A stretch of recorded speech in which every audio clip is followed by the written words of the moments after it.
ವಿಘ್ನೇಶ್ವರನ ಸನ್ನಿಧಿಯಲ್ಲಿ.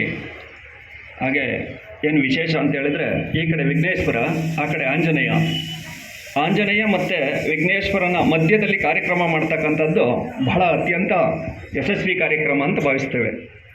ಹಾಗೆ ಈ ಕಾರ್ಯಕ್ರಮದ ಅಧ್ಯಕ್ಷತೆಯನ್ನು ವಹಿಸಿರ್ತಕ್ಕಂಥ ಶ್ರೀಯುತ ಡಾಕ್ಟ್ರೆ ಹಾಗೂ ಪಂಚಗಡೊಂದೊಡ್ಡಿಯ ಡೈರಿ ಕಾರ್ಯದರ್ಶಿಗಳಾದಂಥ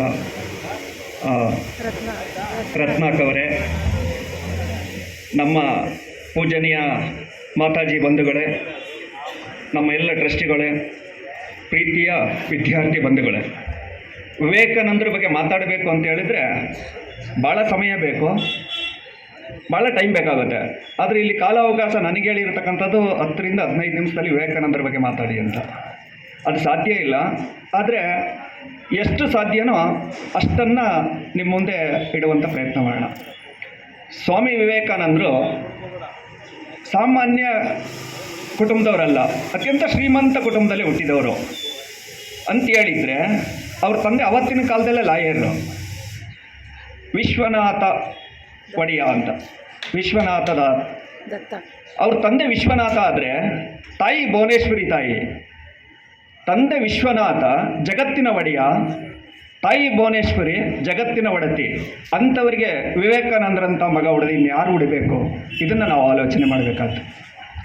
ಸ್ವಾಮೀಜಿ ಅತ್ಯಂತ ಇಂಗ್ಲೀಷ್ ಓದಿರ್ತಕ್ಕಂಥವ್ರು, ಯಾರನ್ನ ಬೇಕಾದರೂ ಇಂಗ್ಲೀಷಲ್ಲಿ ಪ್ರಶ್ನೆ ಮಾಡ್ತಕ್ಕಂಥವ್ರು ಸ್ವಾಮೀಜಿಯವರು. ಆದರೆ 1ನೇ ಕ್ಲಾಸು ಓದಿಲ್ಲದೆ ಇರ್ತಕ್ಕಂಥ ರಾಮಕೃಷ್ಣ ಪರಮಹಂಸರ ಕಾಲಿಡಿಯಲ್ಲಿ ಕೂತ್ಕೊಂಡು ಅವರ ಆಶೀರ್ವಾದ ತಗೊಳ್ತಾರೆ ಅಂತ ಹೇಳಿದರೆ, ವಿವೇಕಾನಂದರ ಬಗ್ಗೆ ನಾವು ಆಲೋಚನೆ ಮಾಡಬೇಕಾಗಿರ್ತಕ್ಕಂಥದ್ದು ಇದೇ ವಿಷಯ. ಸ್ವಾಮೀಜಿ ಸನ್ಯಾಸಿ ಆಗಬೇಕು ಅಂತ ಅಂದ್ಕೊಂಡ್ರು. ಸನ್ಯಾಸಿ ಆದ ತಕ್ಷಣ ಇಡೀ ದೇಶವನ್ನು ತಿರುಗಬೇಕು ಒಂದು ಸಾರಿ ಅಂತ ಅಂದ್ಕೊಂಡು ಇಡೀ ದೇಶವನ್ನು ಒಂದು ಸಾರಿ ಪ್ರದರ್ಶನೆ ಮಾಡುವಾಗ ಕರ್ನಾಟಕಕ್ಕೂ ಬಂದರು, ಬೆಳಗಾವಿಗೆ ಬಂದರು, ಬೆಳಗಾವಿಯಿಂದ ತುಮಕೂರಿಗೆ ಬಂದರು, ತುಮಕೂರಿಂದ ಬೆಂಗಳೂರಿಗೆ ಬಂದರು, ಬೆಂಗಳೂರಿಂದ ಮೈಸೂರಿಗೆ ಬಂದರು. ಸ್ವಾಮೀಜಿ ಎಲ್ಲೆಲ್ಲ ಬಂದಿದ್ರೋ ಅಲ್ಲೆಲ್ಲ ಇವಾಗ ರಾಮಕೃಷ್ಣ ಆಶ್ರಮ ಇದೆ, ನೀವು ನೆನಪು ಮಾಡ್ಕೋಬೋದು. ಸ್ವಾಮೀಜಿ ಎಲ್ಲೆಲ್ಲ ಕಾಲಿಟ್ಟರೋ ಅಲ್ಲೆಲ್ಲ ರಾಮಕೃಷ್ಣ ಆಶ್ರಮ ಇದೆ. ಮೈಸೂರಿಂದ ಇನ್ನೆಲ್ಲಿಗೆ ಹೋಗಬೇಕು ಅಂತ ಸ್ವಾಮೀಜಿಗೆ ಅನ್ನಿಸ್ಲಿಲ್ಲ. ಯಾಕಂದರೆ ಅವರ ವ್ಯಕ್ತಿತ್ವನೇ ಆ ಥರ. ಎಲ್ಲಿಗೆ ಹೋಗ್ತಾರೆ ಅಲ್ಲಿಂದ ಯಾರು ಮುಂದಕ್ಕೆ ದಾರಿ ತೋರಿಸ್ತಾರೆ ಅಲ್ಲಿಂದ ಅವರ ಪಯಣ ಮುಂದರಿತಾ ಇತ್ತು. ಸ್ವಾಮೀಜಿಗೆ ಮೈಸೂರಿನ ಮಹಾರಾಜರು ಇನ್ನು ನಿಮ್ಮ ಪಯಣ ಎಲ್ಲಿಗೆ ಅಂತ ಕೇಳಿದಾಗ, ನನಗೆ ಗೊತ್ತಿಲ್ಲ, ನೀವು ಎಲ್ಲಿ ಕಳಿಸ್ತೀರ ಅಲ್ಲಿಗೆ ಹೋಗ್ತೀನಿ ಅಂತ ಹೇಳಿದರು. ಹಾಗಾದರೆ ತಮಿಳ್ನಾಡು ಹತ್ರ ಇದೆ, ನೀವು ತಮಿಳ್ನಾಡಿಗೆ ಹೋಗಿ ಅಂತ ಮೈಸೂರಿನ ಮಹಾರಾಜರು ತಮಿಳ್ನಾಡಿಗೆ ಇವರಿಗೆ ಸ್ವಾಮೀಜಿಯವರಿಗೆ ಎಲ್ಲ ವ್ಯವಸ್ಥೆ ಮಾಡಿ ಮೈಸೂರಿಗೆ ಕಳಿಸ್ಕೊಟ್ರು, ತಮಿಳ್ನಾಡಿಗೆ ಕಳಿಸ್ಕೊಟ್ರು. ತಮಿಳ್ನಾಡಿಗೆ ಹೋದ ತಕ್ಷಣ ಅಲ್ಲಿ ಇವ್ರನ್ನ ಯಾರೂ ಮಾತಾಡ್ಸೋರಿಲ್ಲ. ನಿಮಗೆ ಗೊತ್ತು, ಕನ್ಯಾಕುಮಾರಿ ನಮಗೆಲ್ಲರಿಗೂ ಗೊತ್ತು. ಕನ್ಯಾಕುಮಾರಿಗೆ ಹೋದರು. ಕನ್ಯಾಕುಮಾರಿಲಿ ಆ ಒಂದು ಏನು ಸಮುದ್ರ ಪಕ್ಕದಲ್ಲಿ ಒಂದು ಸೆಡ್ಡು, ಆ ಸೆಡ್ಡಲ್ಲಿ ಇರ್ತಕ್ಕಂಥ ಒಬ್ಬ ಅಜ್ಜಿ ಕೊಡ್ತಕ್ಕಂಥ ಒಂದು ರೊಟ್ಟಿಯನ್ನು ತಿಂದು ಅಲ್ಲೇ ಮನಗಿದ್ದು ಬೆಳಿಗ್ಗೆ ಎದ್ದು ಸ್ನಾನ ಮಾಡಿ ಕನ್ಯಾಕುಮಾರಿ ಪರಮೇಶ್ವರಿ ದೇವಸ್ಥಾನದ ದರ್ಶನ ಪಡೆಯೋಣ ಅಂತೇಳಿ ಆ ದೇವಸ್ಥಾನಕ್ಕೆ ಹೋದರು. ಆ ದೇವಸ್ಥಾನದ ಮೆಟ್ಲಲ್ಲೇ, ಕನ್ಯಾಕುಮಾರಿಗೆ ಹೋದವ್ರು ಗೊತ್ತಿರುತ್ತೆ ನಿಮಗೆ, ಆ ಮೆಟ್ಲಲ್ಲೇ ಅಂದರೆ ಕನ್ಯಾಕುಮಾರಿ ದೇವಸ್ಥಾನದ ಎದುರುಗಡೆ ಬಂದು ಒಂದು ಸ್ವಲ್ಪ ಮೆಟ್ಲು ನಿಂತ್ಕೊಂಡು ನೋಡಿದ್ರೆ ಅಲ್ಲೇ ಸಮುದ್ರ. ಆ ಸಮುದ್ರದ ಹತ್ರ ಬಂದು ಆ ನೀರನ್ನು ತಗೊಂಡು ತಲೆ ಮೇಲೆ ಹಾಕೊಂಡ್ರು. ಸ್ವಾಮೀಜಿಗೆ ಎದುರುಗಡೆ ಇರ್ತಕ್ಕಂಥ ಒಂದು ಬಂಡೆ ಕಾಣಿಸ್ತು, ದೊಡ್ಡ ಬಂಡೆ. ಸ್ವಾಮೀಜಿಗೆ ಅಲ್ಲಿಗೆ ಹೋಗಬೇಕು ಅಂತ ಅನ್ನಿಸ್ತು. ಒಬ್ಬ ದೋಣಿಯನ್ನು ಬರ್ತಾಯಿದ್ದ, ಅವ್ನು ಕರೆದ್ರು ಸ್ವಾಮೀಜಿ, ನಾನು ಅಲ್ಲಿ ಬಂಡೆಗೆ ಹೋಗಬೇಕು ಅಂತಿದ್ದೀನಿ, ಅಲ್ಲಿಗೆ ಕರ್ಕೊಂಡು ಹೋಗು ಅಂತ. ಆಗ ಅವ್ರು ಹೇಳಿದರು, ಆಯಿತು ಆಗ್ಬೋದು, ಆದರೆ ಅಲ್ಲಿ ಕರ್ಕೊಂಡು ಹೋಗಬೇಕು ಅಂತ ಹೇಳಿದರೆ 4 ಆಣೆ ಕೊಡಬೇಕು ಅಂತ ಹೇಳಿದ್ರು. ಸ್ವಾಮೀಜಿ, ನಾವು ಇಷ್ಟೆಲ್ಲ ಹೇಳ್ತೀವಿ ಸ್ವಾಮಿ ವಿವೇಕಾನಂದರು ಹಾಗೆ ಹೀಗೆ ಅಂತ, ಸ್ವಾಮೀಜಿ ಜೋಬಲ್ಲಿ 4 ಆಣೆ ಸಹ ಇರಲಿಲ್ಲ, ಬರೀ 4 ಆಣೆ ಅವತ್ತಿನ ಕಾಲದಲ್ಲಿ. ಆ ದೋಣಿ ಓಡಿಸೋನು ಹೇಳ್ದ, 4 ಆಣೆ ಕೊಡಲಿಲ್ಲ ಅಂದ್ರೆ ನಾನು ಅಲ್ಲಿ ಕರ್ಕೊಂಡು ಹೋಗಲ್ಲ, ನಮ್ಮ ಓನರು ಬೈತಾರೆ, ಅದಕ್ಕೋಸ್ಕರ ನಾನು ಕರ್ಕೊಂಡು ಹೋಗಲ್ಲ ಅಂತೇಳಿ ಅವನು ಹೊಂಟೋದ.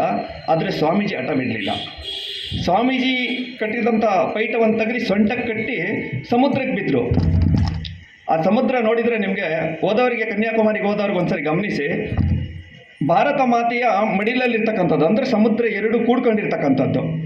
ಅಲ್ಲಿ ಹೇಗೆ ಅಂತ ಹೇಳಿದರೆ, ಯಾವುದಾದ್ರೂ ಒಂದು ವಸ್ತನ್ನು ಹಾಕಿದರೆ ಅದು ಸೈಡಿಗೆ ತಳ್ಳುತ್ತೆ. ನೀವು ಅಲ್ಲಿ ನಿಂತ್ಕೊಂಡು ನೋಡಿದ್ರೆ ಗೊತ್ತಾಗುತ್ತೆ. ಅಲೆ ಯಾವ ಥರ ಹೇಳುತ್ತೆ ಅಂತ ಹೇಳಿದ್ರೆ, ನೀವು ಯಾವುದೇ ವಸ್ತನ್ನು ಹಾಕಿದ್ರೂ ತೆಗೆದು ಸೈಡಿಗೆ ಬಿಸಾಗುತ್ತೆ. ಆ ಅಲೆ ಒಳಗೆ ಸ್ವಾಮೀಜಿ ಬಿದ್ದರು.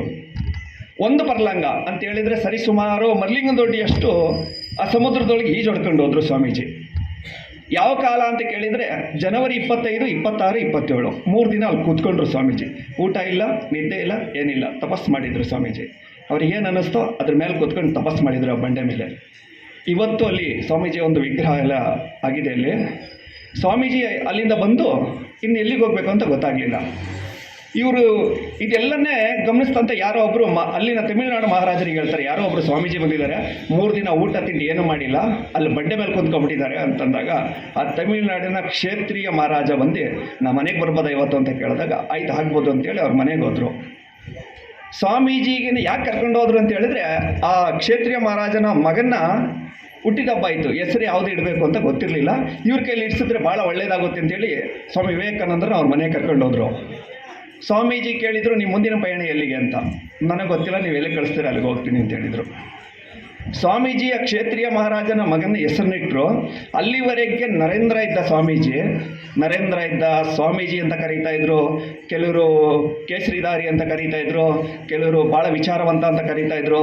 ಎಲ್ಲವನ್ನು ಕರಿಬೇಕಾದ್ರೆ ಸ್ವಾಮೀಜಿ ಭಾಳ ನೀವು ಒಳ್ಳೆ ವಿಚಾರವಂತರು ಅಂತ ಕಾಣಿಸುತ್ತೆ, ಹಾಗಾಗಿ ನಿಮ್ಗೆ ಯಾವುದಾದ್ರು ಒಂದು ಒಳ್ಳೆಯ ಹೆಸರು ಬೇಕು, ನನ್ನ ಮಗನಿಗೆ ಇಟ್ಟದ್ದಲ್ಲ, ನಿಮಗೆ ಒಂದು ಶಾಶ್ವತವಾದ ಹೆಸರು ಬೇಕು, ಅದಕ್ಕೋಸ್ಕರ ನೀವು ವಿವೇಕಾನಂದ ಅಂತ ಇಡ್ತಾ ಇದ್ದೀನಿ ಅಂತ ಕ್ಷೇತ್ರೀಯ ಮಹಾರಾಜರು ಇಟ್ಟಿದ್ದು, ತಮಿಳುನಾಡಿನ ಮಹಾರಾಜರು ಇಟ್ಟಿದ್ದು. ಅಲ್ಲಿವರೆಗೆ ನರೇಂದ್ರ ಇದ್ದ ಸ್ವಾಮೀಜಿ ಸ್ವಾಮಿ ವಿವೇಕಾನಂದರಾದರು. ಸ್ವಾಮಿ ವಿವೇಕಾನಂದರ ಆದಮೇಲೆ ಈ ತಮಿಳುನಾಡಿನ ಮಹಾರಾಜರು ಹೇಳಿದರು, ಅಮೇರಿಕಾದಲ್ಲಿ ಚಿಕಾಗೋದಲ್ಲಿ ಒಂದು ಸಮ್ಮೇಳನ ನಡೀತಾ ಇದೆ, ವಿಶ್ವದ ಅನೇಕ ಭಾಗಗಳಿಂದ ಅಲ್ಲಿನ ಜನರನ್ನು ಕರೆಸಿದ್ದಾರೆ, ಭಾರತದಿಂದ ಯಾರೂ ಹೋಗಿಲ್ಲ, ನೀವು ಹೋಗ್ಬೋದಾ ಅಂತ ಹೇಳಿದಾಗ ಆಯಿತು ನೀವು ಹೇಳಿದರೆ ನಾನು ಹೋಗ್ತೀನಿ ಅಂತ ಹೇಳಿದರು. ಅಲ್ಲಿ ಅಮೇರಿಕಕ್ಕೆ ಹೋಗ್ಬೇಕಾದಂಥ ವ್ಯವಸ್ಥೆಯಲ್ಲೇ ಕ್ಷೇತ್ರೀಯ ಮಹಾರಾಜ ತಮಿಳುನಾಡಿನ ಮಹಾರಾಜರು ಮಾಡಿಕೊಟ್ರು. ಅಲ್ಲಿಗೆ ಹೋದರು. ಸ್ವಾಮೀಜಿ ಯಾರನ್ನೂ ಮಾತಾಡ್ಸೋರು ಇರಲಿಲ್ಲ, ಯಾಕೆ ಗೊತ್ತಿಲ್ಲ ಸ್ವಾಮೀಜಿ ಅವರಿಗೆ. ಸ್ವಾಮೀಜಿ ಅಲ್ಲಿ ರೈಲ್ವೆ ಸ್ಟೇಷನ್ ಕಲ್ಲ ಮೇಲೆ ಮನಗಿದ್ರು. ಬೆಳಗ್ಗೆ ಎದ್ದು ಆ ಕಾರ್ಯಕ್ರಮಕ್ಕೆ ಹೋದರು. ಆ ಕಾರ್ಯಕ್ರಮಕ್ಕೆ ಹೋದ ತಕ್ಷಣ ಯಾರೋ ಒಬ್ಬರು ಮಹಿಳೆ ಇವರನ್ನು ನೋಡಿ ಭಾಳ ವಿಚಾರವಂತ, ಇವ್ರ ಜೊತೆ ಚರ್ಚೆ ಎಲ್ಲ ಮಾಡಬೇಕಾದ್ರೆ ಭಾಳ ವಿಚಾರವಂತ, ಇವರು ಏನು ಚಿಕಾಗೋ ಸಮ್ಮೇಳನದಲ್ಲಿ ಮಾತಾಡಿದರೆ ಒಳ್ಳೆಯದು ಅಂತ ಕಾಣಿಸುತ್ತೆ, ಅದಕ್ಕೋಸ್ಕರ ನೀವು ಮಾತಾಡಬೇಕು ಅಂತ ಹೇಳಿದಾಗ ನನಗೆ ಅವ್ರು ಯಾರೂ ಪರಿಚಯ ಇಲ್ಲ, ಹಾಗೆ ಏನು ಮಾಡೋದು ಅಂತೇಳಿ, ಇಲ್ಲ ಅಲ್ಲಿ ಕಾರ್ಯಕ್ರಮ ಆಯೋಜಿಸಿದಾರಲ್ಲ ಅವ್ರು ನನಗೆ ಪರಿಚಯ ಇದ್ದಾರೆ, ನಾನೇನಾದರೂ ಮಾಡಿ ವ್ಯವಸ್ಥೆ ಮಾಡಿಕೊಡ್ತೀನಿ, ನೀವು ಮಾತಾಡಿ ಅಂತ ಹೇಳಿದಾಗ ಇವರು ಭಗವದ್ಗೀತೆಯನ್ನು ಕೊಟ್ಟರು ಅವ್ರ ಕೈಗೆ. ನಮ್ಮ ಭಾರತದಿಂದ ಪ್ರತಿನಿಧಿಯಾಗಿ ಬಂದಿದ್ದಾರೆ, ಅವ್ರು ಮಾತಾಡ್ತಾರೆ ಅಂತ ಆ ಭಗವದ್ಗೀತೆಯನ್ನು ತೆಗೆದು ಇಟ್ಟಾಗ ಸ್ವಾಮೀಜಿಗೆ ಮಾತಾಡಲಿಕ್ಕೆ ಕರೆದಾಗೆಲ್ಲ ಇಲ್ಲ ನಾನು ಸ್ವಲ್ಪ ಲೇಟಾಗಿ ಮಾತಾಡ್ತೀನಿ ಅಂತ ಹೇಳ್ತಾಯಿದ್ರು. ಕೊನೆಗಿಟ್ಟರು ಭಗವದ್ಗೀತೆಯನ್ನು. ಇನ್ನು ಉಳಿದ ಬೇರೆ ಬೇರೆ ದೇಶದ ಭಗವದ್ಗೀತೆಯನ್ನೆಲ್ಲ ಮೇಲೆ ಇಟ್ಟಿದ್ರು. ಕೊನೆಗೆ ಸ್ವಾಮೀಜಿ ಮಾತಾಡುವಂಥ ಅವಕಾಶ ಬಂದೇ ಬಿಡ್ತು. ಇದೊಂದು ಅವಕಾಶ, ಲಾಸ್ಟ್ ಅವಕಾಶ, ನಿಮಗೆ ಬಂದು ಮಾತಾಡಿದರೆ ಮಾತಾಡಿ, ಇಲ್ಲಾಂದರೆ ಬೇಡ ಅಂತ ಹೇಳಿದರು. ಸ್ವಾಮೀಜಿ ಬಂದು ನಿಂತ್ಕೊಂಡ್ರು. ನಿಮಗೆಲ್ಲ ಆಶ್ಚರ್ಯ ಆಗ್ಬೋದು, ಸ್ವಾಮೀಜಿ ಯಾಕೆ ವಿಶ್ವಖ್ಯಾತಿ ಆದರು, ವಿಶ್ವದಲ್ಲಿ ಸ್ವಾಮೀಜಿ ಯಾಕೆ ಇಷ್ಟೊಂದು ಪ್ರತಿಷ್ಠೆ ಆದರು ಅಂತ ಕೇಳಿದರೆ, ಸ್ವಾಮೀಜಿ ನಿಂತು ಅಮೇರಿಕಾದಲ್ಲಿ ಆಡಿದ್ದು ಎರಡೇ ಮಾತು, ಎಲ್ಲರಿಗೂ ಗೊತ್ತು ನಿಮಗೆ, ಸಿಸ್ಟರ್ ಆ್ಯಂಡ್ ಬ್ರದರ್ಸ್ ಅಂತ. ಅಲ್ಲಿವರೆಗೆ ಎಲ್ಲ ನನ್ನ ಅಮೇರಿಕಾದ ಸಿಸ್ಟರ್ ಆ್ಯಂಡ್ ಬ್ರದರ್ಸ್, ಎಲ್ಲ ನನ್ನ ಅಣ್ಣ ತಮ್ಮಂದಿರ, ಎಲ್ಲ ನನ್ನ ಅಕ್ಕ ತಂಗಿಯರ, ಅಮೇರಿಕಾದ ಎಲ್ಲ ಜನಗಳಿಗೆ ನನ್ನ ನಮಸ್ಕಾರ ಅಂತ ಹೇಳಿದರು. 2 ನಿಮಿಷ ಚಪ್ಪಾಳೆ ಬಂತು. ಅಲ್ಲಿವರೆಗೆ ಯಾರೂ ಈ ಮಾತು ಹೇಳಿರಲಿಲ್ಲ. ಸ್ವಾಮೀಜಿ ಏನು ಮಾತಾಡಿರ್ಬೋದು ಅಂತ ನಾನು ಆಲೋಚನೆ ಮಾಡ್ತಾಯಿದ್ದೆ. ಭಾಳ ಸರಿ ಅದನ್ನು ತೆಗ್ದು ನೋಡ್ತಾ ಇದ್ದೆ, ಸ್ವಾಮೀಜಿ ಏನು ಮಾತಾಡಿರ್ಬೋದು ಅಂತ. ಯಾಕೆ ಅಷ್ಟೊಂದು ಖ್ಯಾತಿ ಆದರು ವಿಶ್ವದಲ್ಲೇ? ಇನ್ನು ಬಾಕಿಯವರೆಲ್ಲ ಬುದ್ಧಿವಂತರಲ್ವ ಅಂತ ಕೇಳಿದಾಗ ಸ್ವಾಮೀಜಿ ಮಾತಾಡಿದ್ದು ನಾರ್ಮಲ್ ವಿಷಯನೇ, ಸಾಮಾನ್ಯ ವಿಷಯನೇ. ಅದು ಯಾವುದೋ ಅಂತ ಕೇಳಿದರೆ ನಿಮಗೂ ಕೆಲವು ಸಲ ಕೇಳಿರ್ತೀರ, ಅಕಸ್ಮಾತ್ ಕೇಳಿಲ್ಲ ಅಂದರೆ ಇದು ನೆನಪಿನಲ್ಲಿ ಇಟ್ಕೊಳ್ಳಿ. ಸ್ವಾಮೀಜಿ ಹೇಳಿದರು, ಇಡೀ ದೇಶದಲ್ಲಿ, ಇಡೀ ವಿಶ್ವದಲ್ಲಿ ಯಾರು ನಿಮ್ಮನ್ನು ಬೇಡ ಅಂತ ತಳ್ಳಿದ್ರಲ್ಲ ಅವರಿಗೆಲ್ಲ ಆಶ್ರಯ ಕೊಟ್ಟಿದ್ದು ಭಾರತ ಅಂತ ಹೇಳಿದರು. ಅಕ್ಕಿ ಒಳಗೆ ಅನ್ನವನ್ನು ಕಂಡುಹಿಡಿದಿದ್ದು ಭಾರತ ಅಂತ ಹೇಳಿದರು. ಅಕ್ಕರೆ ಅಕ್ಷರವನ್ನು ಕೊಟ್ಟಿದ್ದು ಭಾರತ ಅಂತ ಹೇಳಿದರು. ಸ್ವಾಮೀಜಿ ಹೇಳಿದರು, ನಿಮಗೆ ಸ್ನಾನ ಮಾಡೋದು ಗೊತ್ತಿರಲಿಲ್ಲ, ಸೆಂಟು ಹೊಡ್ಕೊತಾ ಇದ್ರಿ, ನಿಮಗೆ ಸ್ನಾನ ಮಾಡೋದು ಕಲಿಸಿದ್ದು ಭಾರತ ಅಂತ ಹೇಳಿದರು. ಸ್ವಾಮೀಜಿ ಹೇಳಿದರು, ನೀವು ಗಿಡವನ್ನು ತಗೊಂಡು ಕಟ್ಕೊಂಡು ಮೈ ಮೇಲೆ ಹಾಕ್ಕೊಂಡು ಬೇರೆ ಬೇರೆ ಕಡೆ ಎಲ್ಲ ಓಡಾಡ್ತಾ ಇದ್ರಿ, ಆ ಬಟ್ಟೆಯನ್ನು ಕೊಟ್ಟಿದ್ದು ಭಾರತ ಅಂತ ಹೇಳಿದರು.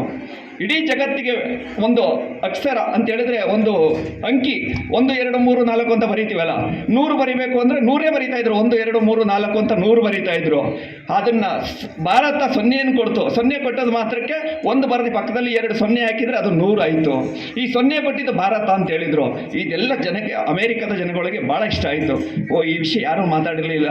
ಅಲ್ಲಿ ಒಂದು ಮಾತು ಹೇಳಿದರು, ನಮ್ಮನ್ನು ಇಲ್ಲಿವರೆಗೆ ಹಾವಾಡಿಗರು ಅಂತ ಕರೀತಿದ್ರಲ್ಲ, ಬರೀ ಹಾವಾಡಿಗರಲ್ಲ ನಾವು, ಇಡೀ ಜಗತ್ತಿಗೆ ಒಂದು ಮಾರ್ಗದರ್ಶನ ನೀಡಿರ್ತಕ್ಕಂಥದ್ದು ಭಾರತ ಅಂತ ಹೇಳಿದರು. ಇದೆಲ್ಲ ಚೆನ್ನಾಗಿ ಅವರಿಗೆ ಅರ್ಥ ಆಯಿತು. ಭಾಳ ಒಳ್ಳೆಯ ವಿಷಯ ಮಾತಾಡಿದರು ಅಂತೇಳಿ ಅವರಿಗೆ ಆ ಕಾರ್ಯಕ್ರಮ ಆಯೋಜನೆ ಮಾಡಿದ್ರಲ್ಲ, ಅವರು ಇವತ್ತು ನಮ್ಮ ಮನೆಗೆ ಬರ್ಬೋದಾ ಅಂತ ಕೇಳಿದರು. ಸ್ವಾಮೀಜಿಗೆ ಬೇಕಾಗಿರೋದು ಅದೇ, ವಿವೇಕಾನಂದರಿಗೆ ಬೇಕಾಗಿದ್ದು ಅದೇ. ಸ್ವಾಮೀಜಿ ಅವ್ರ ಮನೆಗೆ ಹೋದರು. ಅವ್ರ ಮನೆಗೆ ಹೋಗಿ ಊಟದ ವ್ಯವಸ್ಥೆ ಮಾಡಿದರು. ಎಂಥ ಊಟ ಅಂತ ಕೇಳಿದರೆ ಸುಖಭೋಜನ ಅಂತ ಕೇಳಿರ್ತೀವಿ ನಾವು, ಹೆಸರು ಮಾತ್ರ ಕೇಳಲಿಕ್ಕೆ ಸಾಧ್ಯ, ಆ ಥರ ಊಟ ಮಾಡಲಿಕ್ಕೂ ಸಾಧ್ಯ ಇರೋಲ್ಲ. ಸುಖಭೋಜನ ಅಂತ ಹೇಳಿದರೆ ಯಾವ್ಯಾವ ಥರ ತಿಂಡಿ ಬೇಕೋ ಅದೆಲ್ಲ ಸ್ವಾಮೀಜಿಯವರಿಗೆ ಅವತ್ತು ಮಾಡಿಕೊಟ್ಟಿದ್ರು. ಸ್ವಾಮೀಜಿ ತಿನ್ನಬೇಕಾದ್ರೆ ಕಣ್ಣಲ್ಲಿ ನೀರು ಬಂತು. ಅದು ಯಾಕೆ ಅಂತ ಕೇಳಿದರೆ ಸ್ವಾಮೀಜಿ ಬೇರೆಯವ್ರ ಥರ ಚೆನ್ನಾಗಿ ತಿನ್ಬೋದಿತ್ತು, ಆರಾಮಾಗಿರ್ಬೋದಿತ್ತು. ಸ್ವಾಮೀಜಿ ಕಣ್ಣಲ್ಲಿ ನೀರು ಹಾಕಿದ್ರು.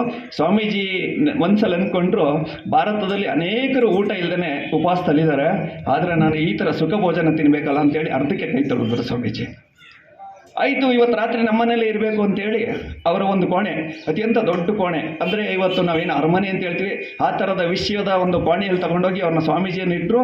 ಆ ಮಂಚದ ಮೇಲೆ ಮನಗಿಸಿದ್ರೆ ಸ್ವಾಮೀಜಿ ಒಂದು ಸಲ ಮನಗಿದ್ರೆ 3 ಸಾರಿ ಹಿಂಗೆ ತೆಗೆದು ಎಸಿತಾಯಿತ್ತು. ಸ್ವಾಮೀಜಿ ಎದುರು ಅಮೇರಿಕ ಎಂಥ ಸುಖ ಇದರಲ್ಲಿದ್ದಾರೆ, ಎಂಥ ಐಶ್ವರ್ಯದಲ್ಲಿದ್ದಾರೆ, ಎಂಥ ಸುಖದಲ್ಲಿದ್ದಾರೆ. ಆದರೆ ಭಾರತದಲ್ಲಿ ಇನ್ನೂ ಕೆಲವರಿಗೆ ಸಡ್ಡಿಲ್ಲ, ಇರಲಿಕ್ಕೆ ಒಂದು ನೆಲೆ ಇಲ್ಲ. ಇಂಥ ಭಾರತದಲ್ಲಿ ಇಂಥ ಅಮೇರಿಕ ಇಷ್ಟೊಂದು ಮುಂದುವರೆದಿದೆಯಲ್ಲ ಅಂತ ರಾತ್ರಿ ಎಲ್ಲ ಆ ಕಿಟಕಿ ಹತ್ರ ಸರಳಿ ಹಿಡ್ಕೊಂಡು ಕಣ್ಣೀರು ಹಾಕಿದ್ರು ಸ್ವಾಮೀಜಿ. ಇದು ಸ್ವಾಮೀಜಿಯವರ ಕತೆ. 4 ವರ್ಷ ಅಮೇರಿಕದಲ್ಲಿ ಚಿಕಾಗೋ ಸಮ್ಮೇಳನ ಮುಗಿಸಿ ಅಮೇರಿಕದಲ್ಲಿ ಪ್ರವಾಸ ಮಾಡಿದರು. ಬೇರೆ ಬೇರೆ ದೇಶದ ನಾಯಕರೆಲ್ಲ ಕೇಳಿದರು, ನೀವು ಇಲ್ಲೇ ಇರಿ, ಇನ್ಮೇಲೆ ನಿಮ್ಮ ಜ್ಞಾನ ನಮಗೆ ಬೇಕಾಗಿದೆ, ನಿಮ್ಮ ಬುದ್ಧಿವಂತಿಕೆ ನಮಗೆ ಬೇಕಾಗಿದೆ ಅಂತ ಹೇಳಿದರು. ಇಲ್ಲ ಹಾಗಲ್ಲ, ನಾನು ಬಂದಿದ್ದ ಕೆಲಸ ಮುಗೀತು, ನಾನು ಹೋಗ್ತೀನಿ ಅಂತೇಳಿ ವಾಪಸ್ ಬರಬೇಕಾದ್ರೆ 4 ವರ್ಷ ಆಯಿತು ಸ್ವಾಮೀಜಿಗೆ.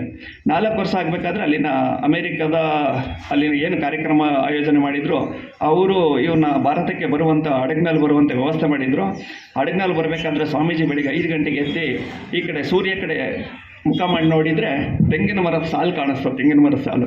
ಸ್ವಾಮೀಜಿ ಅಮೇರಿಕದಲ್ಲಿ ಒಂದೇ ಒಂದು ತೆಂಗಿನ ಮರ ನೋಡಿರಲಿಲ್ಲ. ಆ ತೆಂಗಿನ ಮರ ನೋಡಿದ ತಕ್ಷಣ ಹಡಗಿನಲ್ಲಿ ಕುಣಿಲಿಕ್ಕೆ ಶುರು ಮಾಡಿದ್ರು, ನಾನು ಭಾರತಕ್ಕೆ ಬರ್ತಾ ಇದ್ದೀನಿ ಅಂತ. ಅಷ್ಟೊತ್ತಿಗಾಗಲಿ ಸ್ವಾಮೀಜಿ ಅವ್ರ ಹೆಸರು ಪ್ರಸ್ತಾಪ ಆಗಿತ್ತು. ಸ್ವಾಮೀಜಿ ಈಗ ಮಾತಾಡಿದ್ರಂತೆ, ಸ್ವಾಮೀಜಿ ಯಾಕೆ ಮಾತಾಡಿದ್ರಂತೆ, ಸ್ವಾಮೀಜಿ ಅಂದರೆ ಸುಮ್ಮನೆ ಅಲ್ವ ಅಂದರೆ ವಿವೇಕಾನಂದರು ಅಂದರೆ ವಿವೇಕನೇ ಅವರು ಅಂತ ಹೇಳಿದರು ಅಂತ. ಇಲ್ಲಿ ಭಾರತದಲ್ಲಿ ವಾದ್ಯ, ಆರ, ತೂರ ಮತ್ತು ಮ್ಯಾಟ್, ಅವರು ನೆಲದ ಮೇಲೆ ಬರಬಾರ್ದು, ಮ್ಯಾಟಲ್ಲಿ ಕರ್ಕೊಬರ್ಬೇಕು ಅಂತೇಳಿ ಮ್ಯಾಟ್ ಹಾಕ್ಕೊಂಡು ಕಾಯ್ತಾ ಇದ್ರು ಜನ ಆರ ಹಿಡ್ಕೊಂಡು. ಸ್ವಾಮೀಜಿ ಬಂದರು, ಆ ಮ್ಯಾಟ್ ಮೇಲೆ ಬರಲಿಲ್ಲ, ಆರ ಹಾಕಿಸ್ಕೊಳ್ಳಿಲ್ಲ. ಅಲ್ಲಿರ್ತಕ್ಕಂಥ ಮಣ್ಣನ್ನು ಪಕ್ಕಕ್ಕೆ ಬಂದು ಆ ಮಣ್ಣನ್ನು ತಗೊಂಡು ತಲೆ ಮೇಲೆ ಸುರಿಲಿಕ್ಕೆ ಶುರು ಮಾಡ್ಕೊಂಡ್ರು. ಪಕ್ಕದಲ್ಲಿ ಇದ್ದಂಥ ಓಡಿ ಬಂದು ಸ್ವಾಮೀಜಿ ಇಲ್ಲಿವರೆಗೆ 4 ವರ್ಷ ಚೆನ್ನಾಗಿದ್ರಿ, ಈಗೇನಾಯ್ತು ನಿಮಗೆ, ಹುಚ್ಚುಚ್ಚರಂಗೆ ಆಡ್ತಾ ಇದ್ರಲ್ಲ ಯಾಕೆ ಅಂತ ಕೇಳಿದಾಗ ಸ್ವಾಮೀಜಿ ಹೇಳ್ತಾರೆ, 4 ವರ್ಷ ನಾನು ವಿದೇಶ ಪ್ರವಾಸ ಮಾಡಿ ಬಂದಿದ್ದೇನೆ. ಅಕಸ್ಮಾತ್ ವಿದೇಶ ಪ್ರವಾಸ ಮಾಡಿ ಆ ಮನ ತೊಳೆಯುವ ಶಕ್ತಿ ಯಾವ್ದಕ್ಕಾರ ಇದ್ದರೆ ಈ ಮಣ್ಣಿಗೆ ಮಾತ್ರ ಅಂತೇಳಿ ಮಣ್ಣನ್ನು ತಲೆ ಮೇಲೆ ಸುರ್ಕೊಂಡ್ರು ಸ್ವಾಮೀಜಿ. ಇದು ಸ್ವಾಮೀಜಿಯವರ ನಿಜವಾದ ಸ್ವರೂಪ. ಸ್ವಾಮೀಜಿ ಬಂದರು. ಸ್ವಾಮೀಜಿ ಜಾಸ್ತಿ ವರ್ಷ ಬದುಕಲೇ ಇಲ್ಲ, ಭಾಳ ಕಮ್ಮಿ, ಅತ್ಯಂತ ಕಮ್ಮಿ ವರ್ಷ, ಅಂದರೆ 39 ವರ್ಷ, 40 ವರ್ಷನೂ ಆಗಲಿಲ್ಲ. ಸ್ವಾಮೀಜಿ ತೀರೋದ್ರು. ಇದು ಸ್ವಾಮೀಜಿ ಬಗ್ಗೆ ನಾವು ಇಟ್ಕೊಳ್ಬೇಕಾದಂಥ ಒಂದು ವಿಶ್ವಾಸ. ನೀವು ಸ್ವಾಮೀಜಿಯನ್ನು ಅತ್ಯಂತ ಒಂದು ಫೋಟೋವನ್ನು ಇಟ್ಕೊಂಡು ಎದುರುಗಡೆ ನೋಡಿದರೆ ಸಾಕು, ಅವ್ರ ಕಣ್ಣಲ್ಲಿಟ್ಟು ನೋಡಿದರೆ ಸಾಕು, ಅವರಲ್ಲಿರ್ತಕ್ಕಂಥ ಎಲ್ಲ ಜ್ಞಾನ ನಮ್ಗೆ ಬಂದ್ಬಿಡುತ್ತೆ. ಆ ಥರದ ವಿವೇಕಾನಂದರು ಸ್ವಾಮೀಜಿಯವರು. ಇದು ಸ್ವಾಮೀಜಿಯವರ ನಿಜವಾದ ಚರಿತ್ರೆ. ಸ್ವಾಮೀಜಿ ಅಮೇರಿಕದಲ್ಲಿ ಒಂದು ಮಾತು ಹೇಳಿದರು, ಆ ಪುಸ್ತಕ ಭಗವದ್ಗೀತೆಯನ್ನು ಕೆಳಗಿಟ್ಟಿದ್ರಲ್ಲ, ಅಮೇರಿಕ ಹೇಳ್ಕೊಳ್ತಾ ಇದೆ ಭಗವದ್ಗೀತೆ ಒಂದು ಕೆಳಕ್ಕೆ ಹೋಗಿದೆ ಅಂತ. ಆದರೆ ಸ್ವಾಮೀಜಿಯ ಮಾತನ್ನು ಹೇಳಬೇಕಾದ್ರೆ ಹೌದು ಭಗವದ್ಗೀತೆ ಕೆಳಗೆ ಇದೆ, ಅಕಸ್ಮಾತ್ ನಾನು ಭಗವದ್ಗೀತೆ ಏನಾದ್ರು ತೆಗೆದ್ರೆ ನಿಮ್ದೆಲ್ಲ ದೇಶಗಳು ತಪ ಅಂತ ಬಿದ್ದೋಗುತ್ತೆ ಅಂತ ಹೇಳಿದರು ಅಮೇರಿಕಾದಲ್ಲಿ. ನಮ್ಮ ಯೂಟ್ಯೂಬ್ ಚಾನೆಲ್ನ ಸಬ್ಸ್ಕ್ರೈಬ್ ಆಗಿ, ಲೈಕ್ ಮಾಡಿ, ಪಕ್ಕದಲ್ಲಿ ಕಾಣಿಸೋ ಬೆಲ್ ಐಕನ್ನ ಕ್ಲಿಕ್ ಮಾಡಿ.